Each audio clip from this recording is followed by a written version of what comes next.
Capítulo 1. Para comprender el significado del Gita se necesita una actitud reverente. Su estudio debe ser emprendido con sumisión y expectación, pues el Gita es la leche de los Upanishads, ordeñada por el pastor Krishna, con la ayuda de Arjuna, el becerro, para dar bebida y alimento a todos los de torpe entendimiento. Hay quienes arguyen que el Gita, como poema sagrado que es, fue creado con posterioridad al Mahabharata, del que es una parte. Pero a pesar de todo lo que se diga de la composición del Gita, no cabe duda de que sus principios y enseñanzas son muy antiguos, o mejor dicho, no tienen fecha. En los primeros 3 slokas del capítulo 4 se habla de que la enseñanza del Gita fue dada primeramente por el señor Asurya y después a Manu, y también se dice que después de Manu llegó a Ikshvaku, y de este a otros y así sucesivamente. De ahí que el Gita esté más allá del concepto de tiempo y no pueda ubicarse en un determinado punto ni del pasado ni del presente. El Gita es un texto para adeptos a la espiritualidad, pues se basa en llevar a la práctica las actitudes espirituales, más que en ninguna otra cosa. Cada capítulo establece los medios y los métodos para alcanzar las metas de la paz y la armonía. Ahora bien, la práctica es producto de un profundo y constante anhelo de progreso. El aspirante debe anhelar, no desesperar. Debe perseverar, no clamar por un éxito inmediato. El Gita es como una embarcación que lleva al hombre de su voluntario estado de esclavitud a la libertad que es su propia naturaleza. En ella es conducido de la oscuridad a la luz, de la opacidad al esplendor. El Gita establece para el hombre disciplinas y deberes que están a salvo de la corrupción de las tendencias e impulsos beisanas que lo atan a la inexorable rueda de nacimientos y muertes. En realidad, el hombre ha venido a este campo de actividad, Karmaketra, tan solo para dedicarse a la actividad misma, y no para ganar el fruto de ella. Esa es la enseñanza del Gita, su lección fundamental. El Gita es la quinta esencia del significado de todos los Vedas. Las actividades dirigidas hacia el exterior, como los sacrificios, yajnas, y las ofrendas, yagas, se mencionan en las partes preliminares de los Vedas. Las actividades de la mente que, como las de la adoración, upasanas, se dirigen hacia el interior, se mencionan después. El yoga del conocimiento también es explicado a las mentes así clarificadas y purificadas. Quien quiera que sea el individuo, por erudito que se considere, no puede escapar del error, y por ello queda sujeto al sufrimiento, que actúa como un freno a su actividad. Arjuna, el gran héroe, con gran capacidad de renunciación y poseedor de inmensa sabiduría, es engañado por las terribles necesidades de la guerra, y su sufrimiento frena también su actividad, confunde el cuerpo con el ser y empieza identificando a los dos. Le atribuye al Atma, nunca afectada por las características del móvil, cambiante mundo, la irreal y efímera naturaleza de dicho mundo, y toma como realidad esta ilusión. Cree que sus deberes, según los establece esa falsa identificación, son su dharma personal, Atma Dharma. Esta es la tragedia, no solo de Arjuna, sino de la humanidad entera. Por lo tanto, el Gita tiene un valor universal y eterno. Estudiar el Gita es aprender el arte de nadar a través del mar de la ilusión. El Gita es la voz misma del Señor Krishna. El hecho de que ha llevado consuelo y liberación a millones de hombres es una prueba de su origen divino. Una persona de menor grandeza no hubiera podido darle esa autenticidad. La forma misma como empieza y como termina da la clave del tema que expone. El primerísimo verso empieza con las palabras el campo del deber, Dharmaketra, el campo de los Kurus, Kurukshetra, siendo la palabra Dharma la inicial. El último verso del capítulo final, el 18º, habla de Yatra Yogesvara Krishna, y en esta palabra Yogesvara, el señor del yoga, resume el Dharma que se enseña. Así resulta claro que la finalidad de la enseñanza en el Gita es sencillamente esta: recuerda el Dharma, practica el Dharma. Cuán significativa es esta palabra. Todos los sastras se ocupan de marcar y definir la naturaleza y las sutiles características del Dharma. El Gita incorpora en sí mismo este estudio y este análisis. Es un libro de texto de Dharma en todos sus aspectos. Discute todos los principios subyacentes en el Dharma. Arjuna es el individuo, Jivi. El cuerpo es el carruaje y el amo del carruaje es Krishna, el Señor. El Señor es el conductor, el inspirador de la inteligencia, Brahman, quien lo incita a la respuesta a la oración contenida en el mantra del Gayatri, Diyoyona Prachodayat. Despierta mi discernimiento, oh Señor, y guíame. Los Kurus representan la naturaleza demoníaca, los Pandavas representan la divina. Aquellos son malos, Asap, estos son buenos, Sap, y siempre ha habido conflicto entre los dos. En este conflicto de fuerzas opuestas, Krishna, el ser, el Atma, siempre está del lado del Dharma, de la realidad que sustenta, no del error que socava. Si pretendes tener al Señor de tu lado como tu guía, provéete de la naturaleza divina, de las cualidades del Dharma, pues el Señor está donde está el Dharma. Por supuesto, esto no significa que el Señor no sea omnipresente. La mantequilla está contenida en toda la leche, aunque solo pueda manifestarse en un producto de la misma mediante el proceso del cuajado y del batido. Así también, el Señor solo quiere manifestarse en un lugar mediante el proceso de las prácticas dhármicas, Dharma sadhana. Donde está el Dharma, ahí se puede obtener la victoria. Arjuna estaba embargado por el aspecto físico, y por esto era necesario bendecirlo, con el conocimiento de lo real, del aspecto átmico. Todo el sistema del sadhana está encaminado a la clarificación de la conciencia del Atma y a la fijación de la atención en ella. La enseñanza de Krishna es precisamente eso, en efecto, constituye la sustancia de la búsqueda de la verdad. Krishna aclaró muchas dudas que habían embrollado a Arjuna, pero que éste no había expresado. Oh, Arjuna, tú te lamentas porque estos reyes y príncipes contigo emparentados están a punto de morir a manos tuyas. Hablas con ligereza del Dharma, pero, recuerda, los sabios no se lamentan ni por los vivos ni por los muertos. Te digo por qué. Pues bien, tú te entristeces por el cuerpo, que es lo único que se deteriora con la muerte. ¿Alguna vez te entristeciste por haber sufrido tantos cambios hasta ahora? El infante desapareció en el niño se desvaneció en el joven se perdió en el adulto se extravió en el anciano, y el anciano se extinguió en la muerte. Nunca lloraste por los cambios que durante tanto tiempo fueron afectando al cuerpo. ¿Por qué entonces llorar por este único cambio? ¿Tienes tú ahora el cuerpo que tenías cuando niño? ¿Dónde está esa estructura que tenías cuando amarraste a Drishkadi Yumna? Tú recuerdas aún aquella travesura de muchacho, pero el cuerpo que la ejecutó ha desaparecido. Así también, no obstante los cambios que tu cuerpo puede sufrir, el Atma, el esplendor de la verdadera sabiduría, permanece inmortal. El estar establecido en este conocimiento es la señal del sabio, del jnani. Así habló Krishna. Tú podrías preguntar si no habría de entristecerse uno cuando los cuerpos junto a los cuales se ha movido y vivido durante tantos años desaparecen de la vista. Pero, ¿por cuántos habría que lamentarse en caso de que fuese apropiado entristecerse así? ¿Has pensado en ello?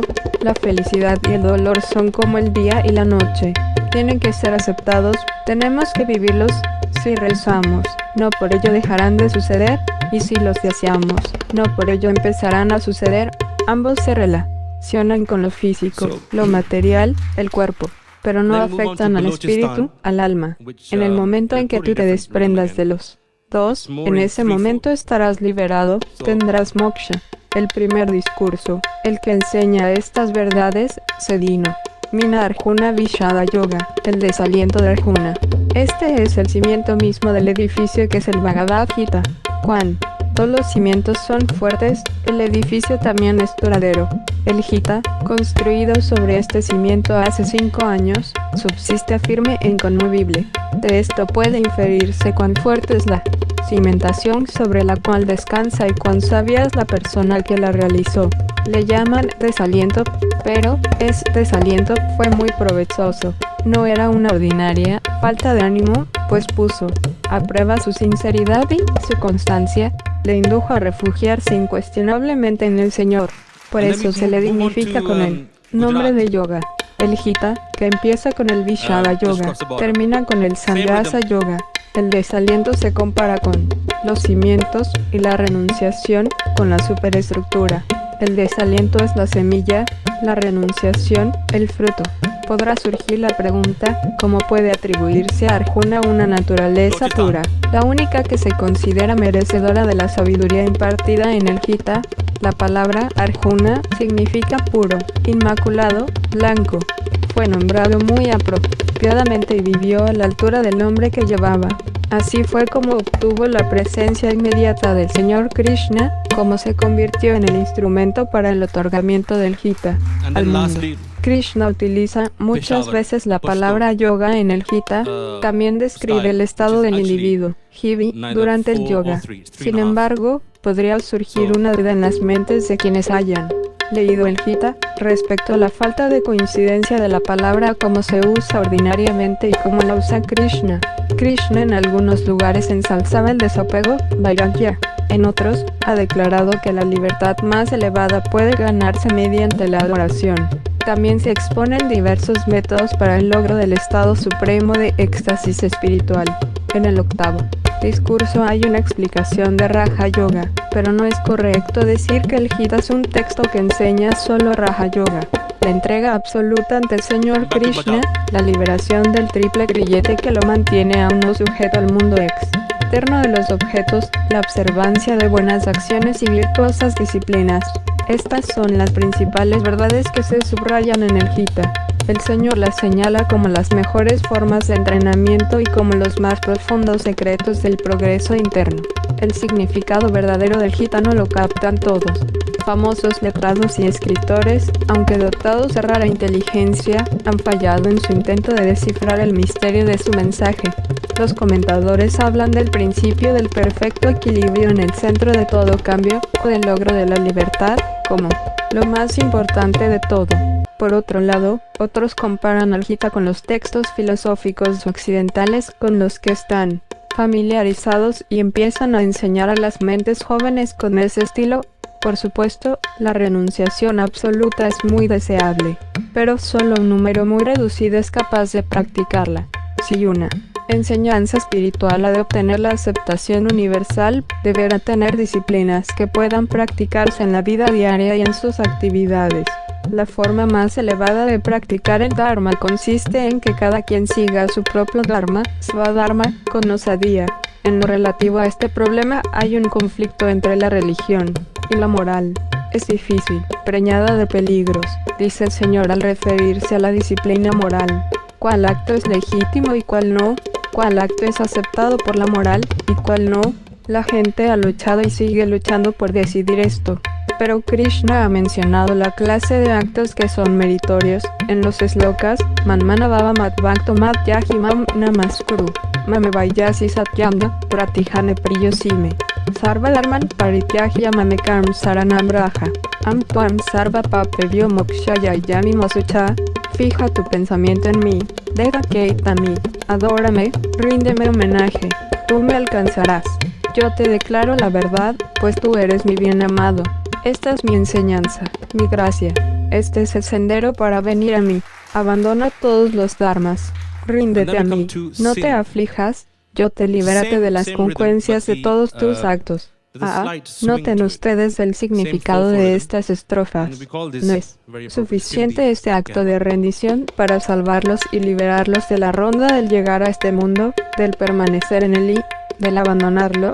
Tanmana, o sea, viéndole en todos los seres, siendo consciente de él en cada momento de la existencia, sumergido en la bienaventuranza de este conocimiento, Tadvakta, que está fundido en la relación producida por la profunda devoción y amor hacia él, Tatyahi, en que todos los actos, grandes y pequeños, deseo, voluntad, actitud, actividad, fruto, consecuencia, están dedicados a él, Krishna, todo, de principio a fin, la renuncia a todo apego al yo y la ejecución de todos los actos en un espíritu de desapego pleno de veneración.